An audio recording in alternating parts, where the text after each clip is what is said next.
পরিবহন সেক্টরে আসন্ন ঈদে ভাড়া বাড়বে না। যারা ভাড়া বাড়ানোর চেষ্টা করবে তাদের বিরুদ্ধে কঠোর ব্যবস্থা নেওয়া হবে বলে জানালেন সড়ক পরিবহন ও নৌ মন্ত্রী শেখ রবিউল আলম। স্টাফ রিপোর্টার মোহাম্মদ মনির হোসেন জানান, শনিবার সকালে নারায়ণগঞ্জ টার্মিনাল পরিদর্শনে এসে একথা বলেন তিনি। এ সময় শেখ রবিউল আলম বলেন, আশা করা হচ্ছে ঈদ যাত্রা স্বস্তির ও নিরাপদ হবে। যেসব জায়গায় ব্যত্যয় ঘটতে পারে, যেখানে যানজট তৈরি হয়, সড়ক শৃঙ্খলা থাকে না, সেখানে ব্যবস্থা নেওয়া হবে। এছাড়াও ট্রাফিক পুলিশ, নৌ পুলিশ, কোস্ট গার্ড সহ সব সংস্থা এবার তৎপর হবে। শীতলক্ষ্যা নদীর দূষণের বিষয়ে মন্ত্রী বলেন, নদী দূষণের ব্যাপারে তারা পরিবেশ মন্ত্রণালয়কে জানাবে। তাদের জায়গা থেকেও কিছু করণীয় আছে, সেগুলো চিহ্নিত করে তাদের পক্ষ থেকে যে পদক্ষেপগুলো নেওয়া দরকার সেগুলো দ্রুততম সময়ের মধ্যে নেবে। এ সময় প্রতিমন্ত্রী হাবিবুর রশিদ হাবিব সহ সংশ্লিষ্ট মন্ত্রণালয়ের বিভিন্ন কর্মকর্তারা উপস্থিত ছিলেন।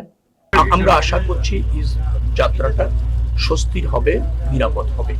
যে সমস্ত জায়গায় ব্যত্যয় ঘটার সম্ভাবনা আছে, ধরেন একটা যানজট তৈরি হয়ে যায়, দীর্ঘক্ষণ শৃঙ্খলা থাকে না সড়কে যান চলাচলের জন্য, তার জন্য যে সমস্ত ব্যবস্থা নেওয়া হবে সে উচিত, সেগুলি ইতিমধ্যে আমরা নিয়েছি এবং ওর সাথে যারা জড়িত তাদেরকে প্রয়োজনীয় নির্দেশনা দেওয়া হয়েছে। আমি আপনাকে নিশ্চিত করতে চাই যে সবকিছু আশা করছি এবার ঠিক থাকবে। গতবার মোটামুটি একটা স্বস্তি যাত্রা হয়েছে, এবার তার চেয়ে আরো বেশি মনোযোগী এবং আরো বেশি আপনার তৎপর থাকবে সব সংস্থাগুলি, বিশেষ করে ট্রাফিক বিভাগ, তারপর রয়েছে আমাদের নৌতে কোস্ট গার্ড আছে, নৌ পুলিশ আছে, আনসাররা আছে, তারা কাজ করবে এবং আমাদের যে টিম আছে তারাও সার্বক্ষণ থেকে নিশ্চয়ই কোনো ভাড়া বাড়বে না। আর যারা এইভাবে ভাড়া বাড়ানোর চেষ্টা করবে তাদের বিরুদ্ধে কঠোর ব্যবস্থা নেওয়া হবে।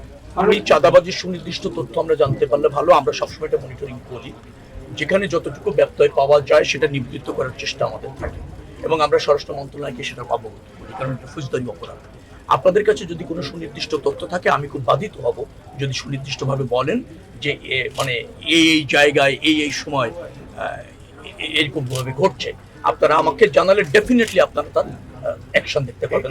গোয়েন্দাদের কাজ, আমাদের না, আমি বলছি গোয়েন্দারা কাজ করে, তারপর গোয়েন্দারাও তো সবসময় সফল হয় না। সাংবাদিকরা তো আরো বেশি অনুসন্ধানী রিপোর্ট যারা করেন আরো বড় গোয়েন্দা। আমরা চাই যে আপনারাও আমাদেরকে সহযোগিতা